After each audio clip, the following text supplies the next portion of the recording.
doctor Alfonso Nino Guerrero es médico cirujano, magíster en salud pública con mención en gestión de servicios de salud de la Universidad Peruana Cayetano Heredia.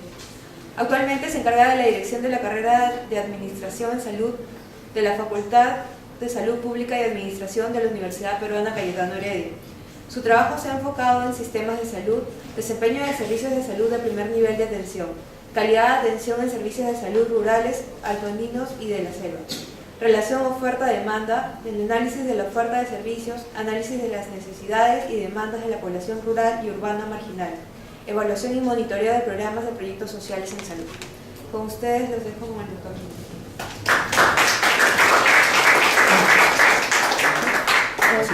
¿Sí? Bueno, buenos días a todos. Quiero agradecer al Instituto por estas jornadas científicas. Creo que lo que voy a presentar un poco es un poco diferente, pero en el fondo la intención es la misma, ver cómo, digamos, utilizamos la ciencia para solucionar los problemas tradicionales que tenemos en salud. Obviamente, nosotros en salud utilizábamos un concepto antiguamente de las etapas de vida o los ciclos de vida, como que todos nosotros tenemos un ciclo o una etapa de vida. Pero digamos, el consenso actualmente es no hablar ni de ciclo ni de etapa, sino de curso de vida, porque cada uno de ustedes y nosotros tenemos un curso de vida. Y un ejemplo, por ejemplo, la desnutrición es la expresión de qué curso de vida tuvo un niño que lo hizo desnutrido. No estamos hablando de un germen, un microbio, sino de situaciones sociales que hacen que este niño llegue a una etapa de los 3 años y 5 años con desnutrición, pero que va a tener unas implicancias en el futuro. Entonces, lo que voy a presentar es una experiencia que se realizó durante 2 años en Cajamarca, hecho por la Fundación Cayetano Heredia, que es una organización que forma parte de la universidad, pero que tiene una estructura jurídica un poco independiente que le permite interactuar con otros actores a fin de tener una independencia que permita investigar, pero también operar algunas estrategias en salud. Entonces, este fue un proyecto que se hizo con la Dirección Regional de Salud de Cajamarca y se contó con fondos de la Asociación de los Andes de Cajamarca, que es una ONG que recibe fondos especialmente mineros, y un aporte también de la minera Yanacocha, porque trabajamos en el ámbito de Cajamarca y Baños del Mundo. Entonces, el problema, básicamente lo que tenemos en Cajamarca es el tema de la nutrición crónica en niños menores de 5 años, y que es un problema que afecta, digamos, el futuro de muchos niños, ¿no? En Cajamarca, en nutrición tenemos más o menos que hay 42% de niños que están desnutridos, y en toda la provincia de Cajamarca es 39%, y en la zona donde hemos intervenido, que es el 34% de nutrición en el distrito de Cajamarca y 63% del distrito de La Encañada. Entonces, ustedes saben, el distrito de La Encañada es el distrito donde dan todas las mineras más ricas del mundo, y hay un resultado inexplicable, que tiene la mayor tasa de desnutrición y la mayor tasa de mortalidad materna. Entonces, ¿qué cosas están pasando en esas? Y si ustedes ven, casi se duplica el promedio nacional de nutrición crónica que tenemos.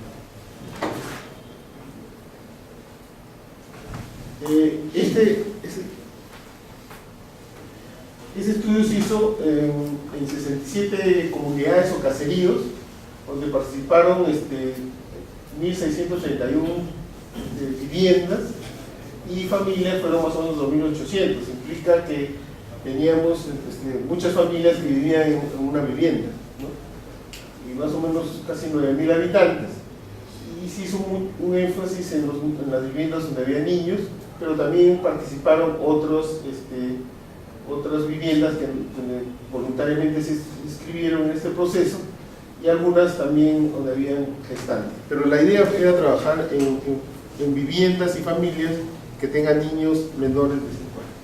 Entonces, la idea era mejorar la seguridad alimentaria en salud de 2.800 familias, y básicamente lo que se buscaba era incrementar el consumo de alimentos que tengan hierro, vitamina A en las dietas, zinc en los niños, y también ver cómo disminuir los episodios de diarreas infecciones respiratorias en los niños, ¿no? Y básicamente se puso los resultados que íbamos a tener. Entonces, el primer componente de este proyecto era identificar las prácticas agropecuarias que sean positivas, ver qué condiciones y potenciales había en esa zona, y se hacía un enfoque, digamos, de seguridad alimentaria en esta familia para ver qué cosas se podría mejorar. Una cosa que fue interesante es que este proyecto inició llevando a los líderes de cada una de las comunidades a que vieran algunas experiencias exitosas desarrolladas en el mismo Cajamarca, porque no había nada nuevo, había mucho trabajo con ONGs. Entonces identificamos algunas zonas donde habían algunos avances en el campo, digamos, del desarrollo de la vivienda, de la organización, de la participación, y desde este consorcio que tuvo entre el Ministerio de Salud, la NIRESA, de Cajamarca, Cayetano Heredia, la Fundación Cayetano Heredia, con el apoyo de este grupo de mineras, se hizo un acompañamiento a las familias, ¿no? Y también, digamos, se transfirió conocimientos sobre el consumo de alimentos, buscando un poco la diversificación de los alimentos a la familia. Entonces, el primer componente era más ver que la gente tenga, que consuma, y el otro era que mejora el entorno, que sería mejorar la vivienda. Entonces se empezó con un autodiagnóstico y donde también se hacía una pasantía a ver a dónde había lugares que habían casas o viviendas que han mejorado su forma de vivir, si queremos. Las sesiones educativas, algunas manualidades, algunas prácticas, el uso y mantenimiento de zonas mejoradas, y al final se evaluaba y se certificaba las viviendas. O sea, si ustedes ven acá, esta es una lista de tareas que nosotros llamamos un tablero de compromisos, donde la familia se compromete voluntariamente a una serie de ítems y donde se va poniendo, digamos, se va evaluando el avance, que lo vamos a ver, hasta concluir con los acuerdos que ha habido de ambas partes, ¿no? Aquí podemos ver gráficamente. Entonces, más o menos, esta es la parcela más o menos, y ahí están todas las tareas que había que hacer, ¿no? El embarrado de los ambientes, especialmente cocina, la cocina mejorado, el ordenamiento de los utensilios, tener un rincón de aseo, la separación de los ambientes. Saben que los dormitorios a veces se comparten con toda la familia, espacios para la leña y las herramientas, módulo de cuyes, módulo de conejos, módulo de gallinas, espacios ocupados para los vinos, y un biohuerto, y un poco hacer un énfasis en los cultivos nativos, una compostera donde se hacía el abono compost, la basura y las letrinas con puertita. De estos tres no le dábamos a todas las familias los tres propuestas de alimentos, sino ellos escogían una de las cosas que les parecía más adecuado tener, ¿no? Entonces, con esta mirada había tener una parcela de una vivienda con el enfoque de seguridad alimentaria. Entonces, básicamente, ¿qué se ha logrado? Era más o menos que todas las familias tuvieran, digamos, alrededor, utilizar el planta, por ejemplo, la quinoa, el maíz o algunas, digamos, legumbres o hortalizas que puedan mejorar los alimentos de la familia, ¿no? Aquí vemos algunas familias recogiendo. Entonces, la idea no es con la idea tradicional que eso va a disminuir la desnutrición, sino cómo generamos dentro de la familia el hábito del consumo y también la idea de que ellos puedan incorporar algunos alimentos utilizando alrededor de su casa. Una cosa interesante que se incorporó es el uso de frutales. Entonces, hay un frutal no da frutos en un año, entonces tiene que ser a largo plazo, 5 o 6 años. Entonces, la idea es utilizar algunas plantas nativas, ¿no? Chirimoya, algunos alimentos que podrían dar de acuerdo a la zona para que, digamos, hubiera una complementación alimentaria en el futuro. Y en cuanto a las viviendas, ellos escogían cualquier tipo de propuestas, o cuyes, o gallinas, o conejos. Pues una cosa que es importante que se hizo un prediagnóstico para saber qué alimentos se podrían dar, y salió que, digamos, lo que mayor demanda había era sobre las gallinas. Pero el tema que había es que las gallinas ponedoras no existen en Cajamarca, hay que traerlas de la costa. Entonces al traerlas de la costa, las gallinas no ponían, entonces había que hacer un proceso de aclimatación desde el nivel del mar hasta los casi 3.000 metros. Y eso casi no había un referente. Entonces tuvo que hacer un proceso de aclimatación de las gallinas para que puedan adaptarse al nivel de oxígeno, etc. Entonces eso demoró. No había, por ejemplo, todo lo que se consume en cuanto de gallinas, pollos en Cajamarca, viene de la costa. Entonces cuando nosotros queríamos hacer masivamente eso, fue un tema que encontramos. Cosa que no fue del Cuy, que es normal. Y otra cosa también, la gente pidió conejos, pero ahí había también un tema de que la gente está acostumbrada a crear, pero no a comer conejos. Entonces había un tema que a veces, digamos, a veces las buenas intenciones chocan con la realidad. Entonces básicamente lo que fue era que de más o menos 2.000 familias utilizaron, instalaron cultivos nativos, ¿no? Chocho, pino, atibucho. 1.900 familias utilizaron biohuertos, 1.200 familias con papa nativa sembrada, 1.300 familias hicieron su compost y si usted ve 2.800 familias con módulos de animales menores implementados. Dentro de ellos, digamos, tuvo que adecuarse todo un sistema de alimentación para que puedan tener huevos y todo. Entonces la idea era de este proyecto en 2 años que se le entrega a las gallinas o los cuyes, lo devuelvan para darles a otra familia. O sea, no se les regalaba, sino se les daba en concesión a fin de que tenían una reproducción y poder tenerlos en el futuro. En cuanto al segundo componente, era mejora de las viviendas. Entonces la idea era ordenar las viviendas con pequeños arreglos, inversiones, y que ellos lo hicieron porque vivieron otra casa. Entonces hubieron, por ejemplo, la mejora de la cocina, un rincón del aseo, la separación de ambientes de una manera muy simple, de los padres, de los niños. También una cosa que fue interesante de esta propuesta, hubo algún cierto ordenamiento y uso de materiales que ellos que tienen bajo costo y que pueden utilizarlo en esta zona. Acá tenemos, por ejemplo, una cosa que es importante, el arreglo de los zapatos, pero es cuando se hizo un estudio, solo el 1% de los niños que estaban en la escuela tenían un lugar donde estudiar. Solo el 1%. Porque a veces, por ejemplo, ustedes, sus hijos o sus hermanos, siempre hay un ambiente donde hacer la tarea. Nadie se le había ocurrido que en la zona rural los padres no priorizaban. Entonces solo el 1% de todos los niños tenían una. Entonces se hizo una incidencia a fin que los niños tuvieran una mesita, una silla, para que ellos puedan estudiar. O sea, pequeñas cosas. Entonces una vez que se ha desarrollado todo este proceso, con la dirección de salud de esa zona, se certificaba a la familia que era saludable. Se le daba una certificación a las familias a fin de decir, usted es una familia. O sea, no todas las familias fueron consideradas como saludables, se pusieron unos estándares, pero ninguno decía que no era saludable. Solo les ponía que era en proceso o en estadio inicial de fundación. Pero una cosa importante, ¿quién fue el que impulsó que las casas sean calificadas como saludables o familias saludables? Eran los niños, porque se sentían que si no cumplían las tareas no iban a ser saludables. Entonces empujaron a sus padres a fin de que puedan cumplir estas tareas y declararlos saludables.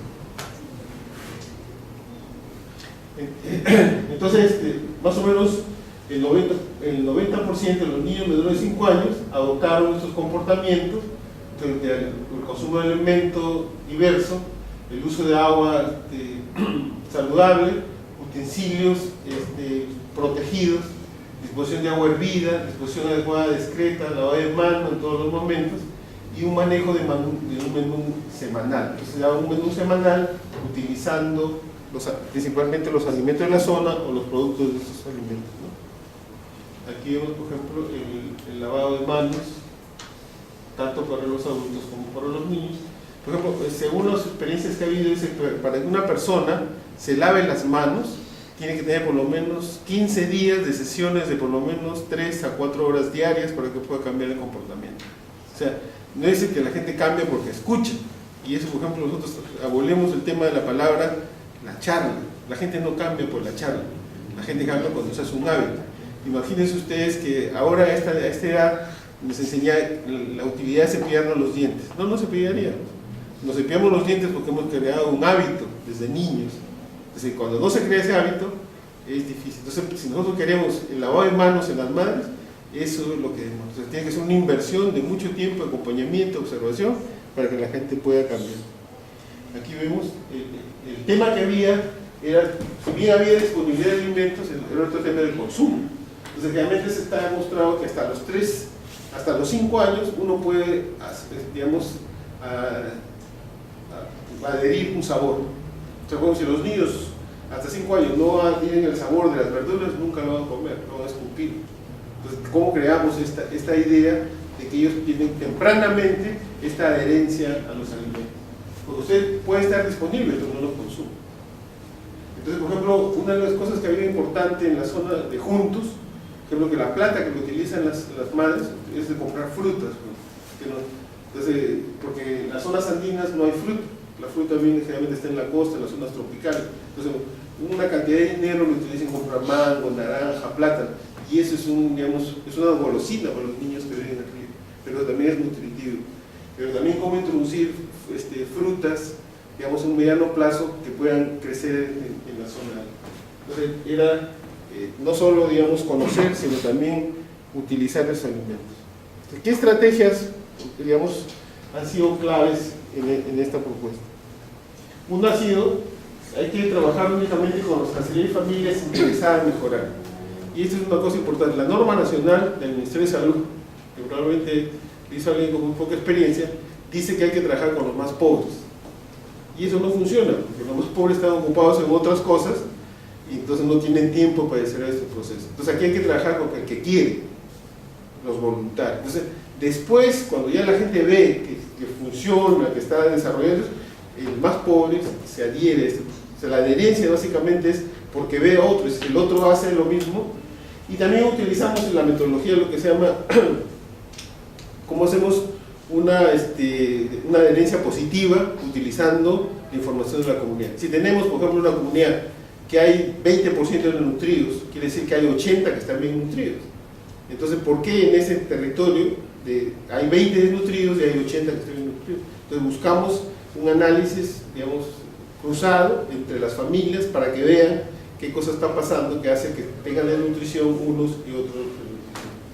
También fue un trabajo personalizado con cada familia. El proyecto permitió tener personas que visiten familia con familia. Entonces, una de las cosas que planteo yo como profesor es que hay que sacar la desnutrición como una enfermedad. La desnutrición no es una enfermedad, la desnutrición es la expresión del curso de vida de un niño y por lo tanto eso no tiene que estar en salud. Yo pienso que la desnutrición tiene que estar en un entorno más municipal, ¿no? Como una preocupación de todos y no tema sanitario.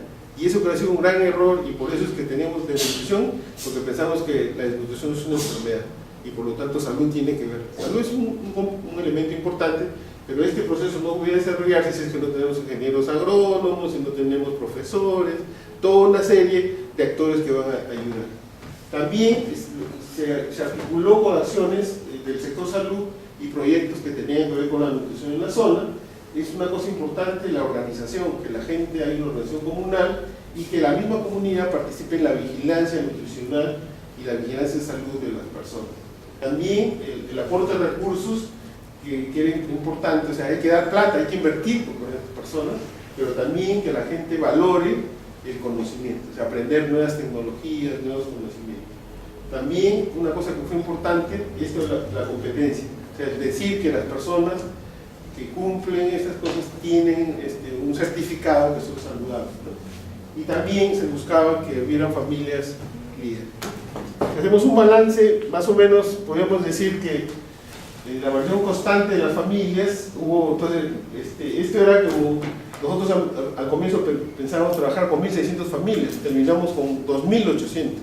Mucha gente que, como empezamos con voluntarios, al final mucha gente se iba adhiriendo porque quería las gallinas, porque quería los cuy, pero otras cosas porque veía que si su compañero, su vecino lo hacía, porque yo no. Entonces esto nos malogró todo, digamos, entre comillas, todo lo, digamos, las metas que teníamos, ¿no? También la dinámica de las familias, también era importante, porque no todas las familias tuvieron que exigir las tareas porque tenían que ir al campo, a la ciudad a trabajar, irse a la costa para la cosecha de arroz, o a Jaén para el tema del café, ¿no? También hay poca valoración escasa para la exclusión de algunas familias para dejar los biohuertos. A pesar que la gente tiene digamos, chacras, no está acostumbrados al apoyo sistemático, sino, por ejemplo, el maíz lo siembra y se va, ya deja ahí, si llueve, llueve y crece, ¿no? No hay una tecnología de acompañamiento, mientras, digamos, los biohuertos necesitan. Lo que le decía, la poca disponibilidad de las gallinas cuando era el mercado local, que nos llevó a entrenar a estas gallinas para que puedan poner, ¿no? Pero porque digamos pollitos chiquitos, entonces tenían que estar en un estadio más o menos de un mes en Cajamarca y subirlos a las comunidades. Entonces algunas, por ejemplo, gallinas les dio mal de altura, ¿no? El soroche de las gallinas. Entonces, por ejemplo, la Universidad de Cajamarca tiene una facultad de veterinaria y ellos nunca habían pensado en este tema. Entonces siempre pensaban más en los animales. Entonces es difícil tener gallinas ponedoras, porque esas gallinas ponían diariamente huevos, ¿no? También las condiciones agrícolas, la escasez de agua, la poca calidad, eso, el hecho que tengas un terreno no quiere decir que ahí vas a sembrar. Entonces había terrenos pobres o no había que buscar algunas tecnologías.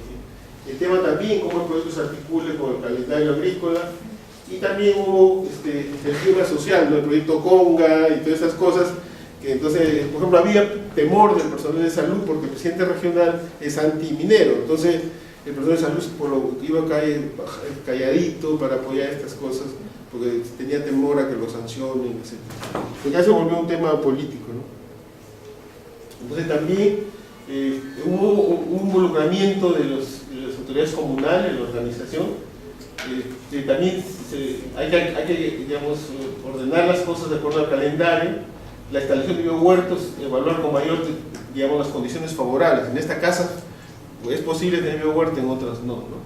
También la construcción de composteras tiene que, digamos, empezar a tener el abono para después hacer el biohuerto. Nosotros empezaron casi simultáneamente. También el tema de los conejos, ¿no? Si bien sí son como un focus group a los animales, al final vemos que los conejos la gente le gustaba criarlos, pues no comerlos. Entonces, por ejemplo, la Fundación Cayetano Heredia hizo en Huaraz un proyecto interesante de cuyes para la nutrición, y resulta, por ejemplo, que culturalmente en Huaraz los niños no tienen que comer cuy. O sea, el cuy es para los niños grandecitos, más de 5 años, pero el chiquito no, se enferma, o sea, una alimentación. No sabíamos, entonces también hay que tener en cuenta el tema cultural de las personas cuando se hace una propuesta. Bueno, otras cosas, lo que dije, los niños, el involucramiento de los niños ha sido fundamental. Por ejemplo, nosotros al comienzo calificamos cada familia de acuerdo a caritas felices, y los niños dijeron no, que nos califiquen de 0 a 20, y si es menos de 10, que sea en rojo. Y eso fue los niños, y cierto, porque todo el mundo sabe qué significa un 10, qué significa un 20, y caritas felices no era, ¿no? Entonces eso los niños hicieron, entonces aprendieron más y empujaron a su familia. Por ejemplo, si una casa le ponían 11 niños, lloraban, ¿no? Y hasta, ¿por qué no has hecho esta tarea? Tú tienes la culpa, ¿para qué te comprometes? Entonces empujaban a sus padres para desarrollar, ¿no? Y también una cosa importante es estas sesiones educativas. No traíamos un profesor de fuera, sino buscábamos dentro de la comunidad alguien que sepa tejer, que sepa algunas cosas, que le transmitía las cosas. ¿Y por qué no sé eso? Porque no tenían material. ¿Qué era material? Era hilos, botellas de plástico descartables para hacer depósitos.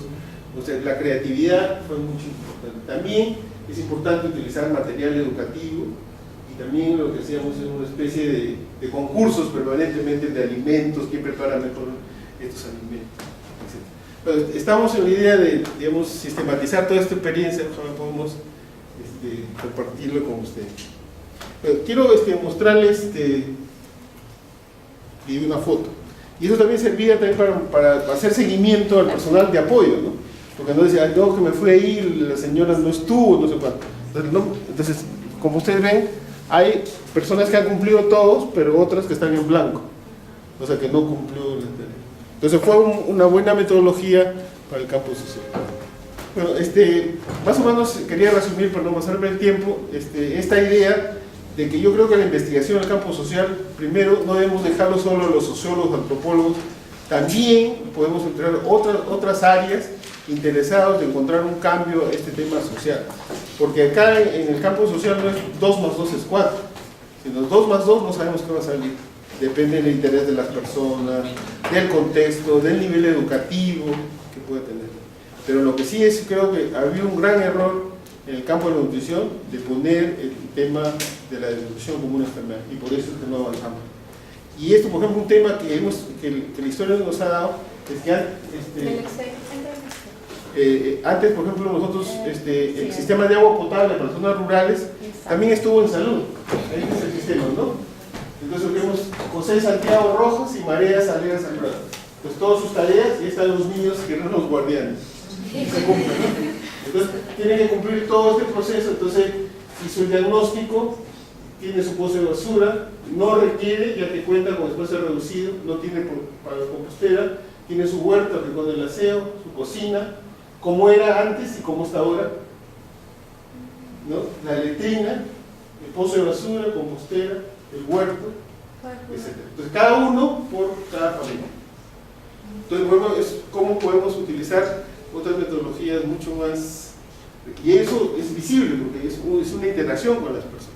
Entonces yo creo que es un tema que sigue pendiente de, digamos, cómo adecuamos y aportamos en el campo social para mejorar la vida. Y esta no es una acción solo de salud, es una acción multisectorial. Aquí han participado ingenieros agrónomos, médicos veterinarios, sociólogos, ingenieros, docentes que juegan un rol muy importante. Bueno, muchas gracias. Sí tenemos tiempo para unos minutos para algunas preguntas. ¿Sí? Doctor, realmente fabuloso ¿no? O sea, más que los átomos y todo, me ha impactado eso. El asunto, doctor, es la cuestión, se tomó una línea de base, digamos, o sea, por decir cuántas cocinas mejoradas ya existían cuando todo. Ya, ¿no? Sí. Ahora, la otra cuestión, en este proyecto, digamos, se ha sacado, digamos, un costo, ¿no? En la inversión que se ha hecho, digamos, por familia, por vivienda. Sí, lo tenemos, ¿no? Todo. Vamos a publicar esto a pedido del doctor Maguiña. El asunto también es esto, ¿no? Porque hay una contradicción enorme, ¿no? Es decir, ¿qué pasa? Si seguramente analizamos, digamos, lo que le ha tocado en Cana a la Encañada, ¿no? Sí. Es decir, ahí cada poblador seguramente podría tener un sueldo, ¿no? Un sueldo y un sueldo muy bien, sí. $2.000 mensuales, ¿no? ¿Y qué lógica tiene, ¿no? De que tengamos ahí, ¿no? El triple clase del promedio de Cajamarca. Entonces, ¿cuál es el problema? ¿Por qué, digamos, Yanacocha, ¿no? Ya, claro, llega el canon, ¿no? Pero ellos, digamos, deberían precisamente, ¿no? En forma directa, ver de que ese canon, ¿no? Se traduzca, pues, en cosas favorables para la población, ¿no? En cosas, digamos, lógicas, racionales, ¿no? Agua, desagüe, salud, irrigaciones, ¿no? De que posteriormente sea sustentable, es decir, educación a la gente para que luego, digamos, ¿no? ¿Ya? ¿Cuál es la lógica? ¿Por qué, digamos, Yanacocha no ha podido hacer de que esto se traduzca en una cosa, digamos, porque no ha participado adicionalmente? Es decir, ya, yo tengo mis impuestos, ¿no? Yo pago mis impuestos, me piden un aumento de la contribución de los impuestos, ¿no? También colaboran y no han colaborado adicionalmente, o algo así. Y bueno, para concluir, doctor, mire, para que tengan ustedes una idea, ¿no? Empezó con una inversión de $34 millones.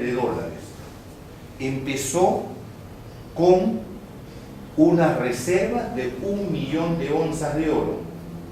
Y seguramente en la época en la cual, digamos, ellos desarrollaron este proyecto, ¿no? o sea, con 1 millón de onzas era, digamos, factible desarrollar el proyecto. 34 millones de dólares, ¿no? El precio del oro en esa época seguramente eran $250 onza, ¿ya? El costo de producción era $100, ¿no? Bien. Entonces, para que tengan ustedes idea de la cantidad de plata que deben haber ganado y que debe, digamos, verse, ¿no? Bien. Y ahora la otra cuestión, por decir, los 34 millones de dólares no fue que lo pusieron, sino que al directorio le dijeron, ¿no?, al gerente general y al presidente del directorio, autorizamos a que el Swissbank nos preste 10 millones de dólares. El Banco de Crédito, 4 millones. El Banco Vice, tantos millones. El Banco Mundial, que iba a intervenir también ahí, bueno, no, bien. O sea, ellos simplemente con su conocimiento y el apoyo que tenían, ¿no? Pero esto tampoco no es gratis. ¿Sabe por qué? Porque no, cuando ellos entraron, no había tecnología para explotar esto. ¿Se acuerdan? O sea, ellos inventaron su tecnología, ¿no? Es decir, ¿qué pasaba? Lo que pasaba es que era, normalmente estábamos acostumbrados, digamos, a agarrar y utilizar el método de gravedad, es decir, ¿no? Y hacer de que el oro que es más pesado, en este caso, este oro parece que son laminitas y que se van, pues, o sea, parecía que no existía oro. Ellos lo que han hecho es un sistema, pero sencillísimo, ¿no? Ellos lo que hacen es, agarran y en una mesa que está inclinada, llenan de material. A ese material le agarran, le echan su agüita ahí con los reactivos, ¿no? Y ese reactivo reacciona y ya, el agua que sale, ¿no?, oro. Ahí es oro y plata, ¿no? Bueno, entonces, no, la cosa no es gratis tampoco, sí, que se la han llevado, ¿no? Ya. Y otra cosa, para que tengan idea de la potencialidad que tenemos. Miren, hará 4 o 5 años, creo, en un año casi Yanacocha recuperó todo. No, en 6 meses vendieron, por decir, por los 34 millones de dólares. O sea, en 6 meses nomás, ¿ya?, vendieron por lo que habían invertido. Y segundo, si $250 le pagaban y 100 costaba, imagínense lo que ganaban, ¿no? Bien, entonces para que tengan una idea de la potencialidad, hace 5 años más o menos, me imagino, en un año explotaron 3 millones de onzas y hace 3 años seguramente el oro estaba en $1.200 la onza.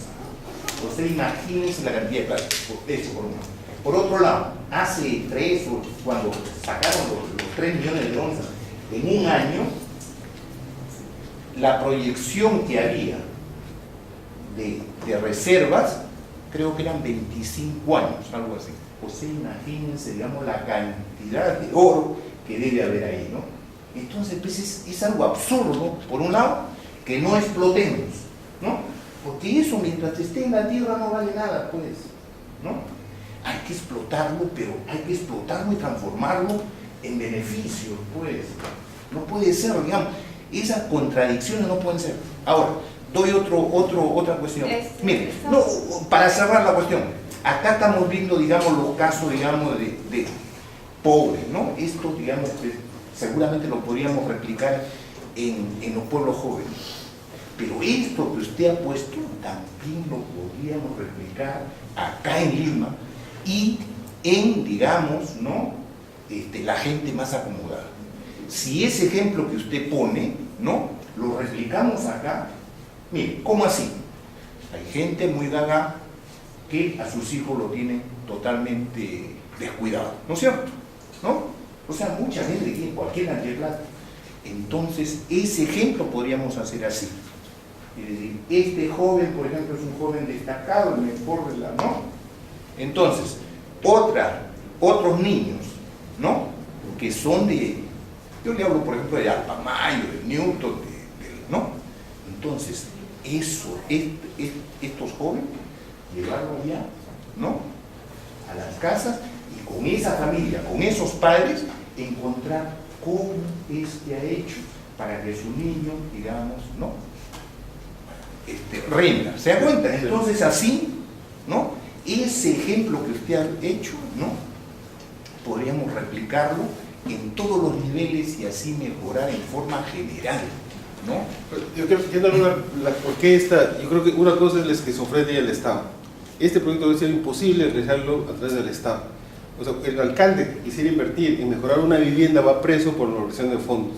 Usted sabe que la inversión pública solo se puede hacer para inversiones donde se van a beneficiar varios, o sea, escuelas, etc. No pueden, salvo en estado de emergencia, invertir en mejora de vivienda. Esa es una aberración. Lo otro es el canon. El canon llega al gobierno nacional, al gobierno regional, a la municipalidad y a las familias ya no alcanza, no llega a nada. Entonces ahí tienen que, y también la debilidad del Estado de negociar con las empresas las riquezas. Yanacocha gana 15.000 millones de dólares al año. Entonces de eso se quedará pues 500, algo así cada año en sueldos, en algunas cosas. Entonces digamos, ahí ha faltado una debilidad. Entonces como ya pago mis impuestos, ya ustedes verán. Y como esa plata se va perdiendo, etc. Ejemplo, una cosa importante, un porcentaje de canon va a la universidad. La universidad es anti-minera, pero tiene facultad de minas. Tiene un porcentaje de inversión que han hecho. Por ejemplo, han sacado tesis de hace 10 años, las han actualizado con nombres de varios profesores y todos reciben su porcentaje. Entonces hay un dicho que dice, no a la mina, sí a la calamina. O sea, todo el mundo quiere que no a la mina, pues que haya plata. Entonces tiene que cambiarse estas cosas. Entonces esto es imposible. Entonces, ¿cómo cambiamos las normas? Y que lo local es lo más importante y después va a llegar. Yo estaría de acuerdo de distribuirle, por ejemplo, a cada familia y de ahí voy mejorando sus sistemas. Digamos, los sistemas de salud deben ser los mejores, los sistemas de educación deben ser los mejores, esos son los peores. ¿Por qué? Entonces, ¿qué dice Yanacocha? Eso no es mi culpa, es responsabilidad del Estado, yo pago mi canon, no sé lo que hace. Es cierto, también hay muchos, esta idea de usted, por ejemplo, el colegio Newton, el colegio, ¿no? Que es el colegio, llevan a sus alumnos cada año en vacaciones en agosto y se quedan en una comunidad y van viviendo, y para muchos niños recién conocen un pobre, cómo vive la gente. Claro. Entonces ese es un tema que también de solidaridad, que a veces la cultura de gente que tiene dinero no sabe cómo viven otras personas, ¿no? Incluso, digamos, como usted nos ha mostrado, ¿no? Hay unos pequeños, digamos, utilizar las botellas descartables. ¿Por qué en estos colegios, digamos, pues el minuto entonces, no hacen como trabajo manual? Por decir, si van a la parada y se compran, tenemos una pregunta, un minutito más, para dar la idea, señor, ¿no? disculpe que lo cajones descartables a un solo, lo arman y a cada familia pobre agarran y le dicen, vení, acá está tu librero. Sí, por respeto, ¿no? Tenemos una pregunta a Joel, una Sí, pregunta concreta, por favor. Básicamente, si el grupo de investigación ustedes también está haciendo algún estudio sobre la estructura teórica del cambio de comportamiento, porque me imagino que esto debe tener un trasfondo teórico, y también sería importante ver si se puede estimar los costos del gasto, porque hay una serie, como una especie de entropía, ¿no? Porque no es lo mismo darle 500 millones de dólares a una comunidad en cash que armar una intervención que por el mismo Mira, costo. quiero mostrarte un ejemplo, se hizo un proyecto que no era este proyecto, que era que cada los trabajadores de Yanacocha adopten una familia para que le construyan una cocina mejorada y le iban a descontar de su sueldo 500 soles. Todos protestaron porque le iban a quitar 500 soles. Los que más aportaron eran la gente extranjera. De los 1.300 personas voluntarias, que se hizo un proyecto con 1.300 casas, el 80% era fuera de Cajamarca. O sea, ahí se ve también la solidaridad. La misma gente de Cajamarca no es solidaria con su gente. La Municipalidad de Cajamarca necesita 3 carros para la vigilancia de serenazgo, ¿no? Y el gerente de logística es cajamarquino, ¿no? Y en vez de comprarle 3 nuevas, que era la orden del gerente, él le compró 3 viejas y las mandó a pintar. Entonces, esa cultura ya, como le ahorro a mi jefe, entonces me va a reconocer a mí. Entonces, también la solidaridad es un tema que se ve. Entonces, yo vi ahí que los mismos cajamarquinos no eran solidarios con la gente de esa zona. Y una señora, por ejemplo, que era la secretaria de aquel gerente, se fue a Cajamarca a visitar a su familia, y entonces fue con sus hijos, se sentía maravillada. Y en Cajamarca le dio una apendicitis a la señora y lo operaron. Y la familia que ella beneficiara fue la única que me fue a visitar mientras estaba en la clínica. Mientras su compañera de trabajo la llamaba por teléfono, le mandaba un mail. Y las señoras, como no lo dejaban entrar a la clínica, estaban sentados todo el día para ver qué le pasa. Entonces, ese tipo de solidaridad cruzada no se da. Ellos son más solidarios que nosotros, ¿no? Entonces, ellos, cuando llegamos a una casa, nos hacen pasar hacia adentro, no interesa si está limpio, que es. Y dicen, pero no sé qué pasa cuando nosotros vamos a la ciudad, nos abren la ventana y de ahí nos... Entonces, hay este tema de comportamientos y valores que hay que echar. Entonces, tenemos que ser más solidarios, ser más igualitarios, más inclusivos, y eso hay que enseñar a nuestros hijos. Muchas gracias. Sí. Agradecemos la participación del doctor Nino. Gracias por el...